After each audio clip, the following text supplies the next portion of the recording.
నమస్తే.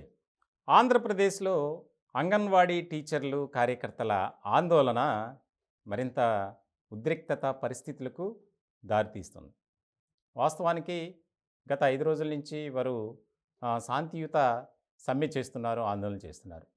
ఒక పక్కన ప్రభుత్వంతో చర్చలు జరపండి, అంటే ప్రభుత్వం వచ్చి మాతో మాట్లాడండి, మా డిమాండ్స్ ఏవైతే ఉన్నాయో ముందుగా వేతనం పెంచాలి, మాకు ఇబ్బందికరంగా ఉంది. ఈ 11,500తో మేము బతకలేకపోతున్నాం. మళ్ళీ అందులో సగం అక్కడ అంగన్వాడీ సెంటర్ల కోసమే వినియోగించాల్సి వస్తుందని గత కొంతకాలం నుంచి ఆందోళన చేస్తున్నారు. ఇలాంటి నేపథ్యంలో ప్రభుత్వం ఒక నిర్ణయం తీసుకుంది. మీరు ఏదైనా చేయండి, మేమైతే వెనక్కి తగ్గం అని చెప్పి అక్కడ ఉన్నటువంటి స్థానిక సచివాలయ సిబ్బందితో, అలాగే రెవెన్యూ సిబ్బంది అందరూ కలిపి అంగన్వాడీ సెంటర్లను తెరిపిస్తున్నారు. తాళాలు వేసున్నాయి. తాళాలు పగలగొట్టి మరి దాన్ని ఓపెన్ చేస్తున్నారు. ఇలాంటి సందర్భంలో వారు కూడా ప్రభుత్వ వైఖరి అలా ఉంది. అంగన్వాడీ టీచర్లు కూడా అదే రకమైనటువంటి వైఖరితో ముందుకు వెళ్తున్నారు. ఎక్కడా కూడా వారి నిరసన ప్రదర్శన కానీ, ఆందోళన కార్యక్రమాన్ని కానీ విరమించలేదు.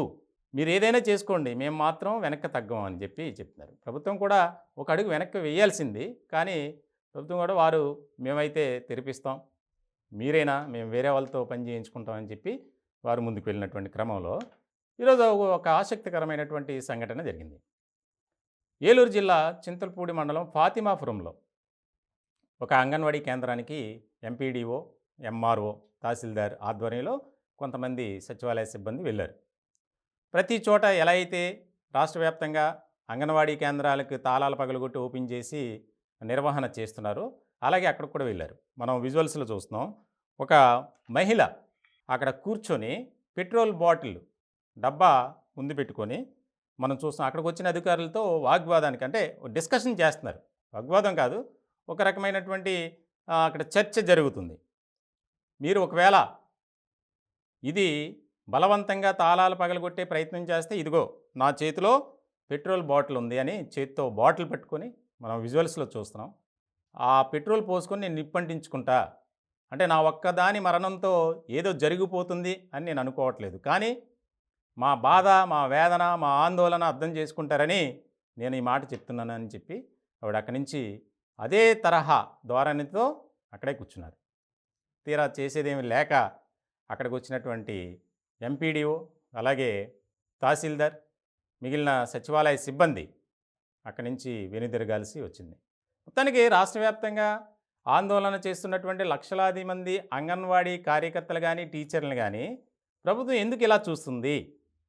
మేము అడిగింది ఏదో పెద్ద పెద్ద కోరికలు అడగల, డిమాండ్లు తీర్చండి అని మేము అడగట్లా.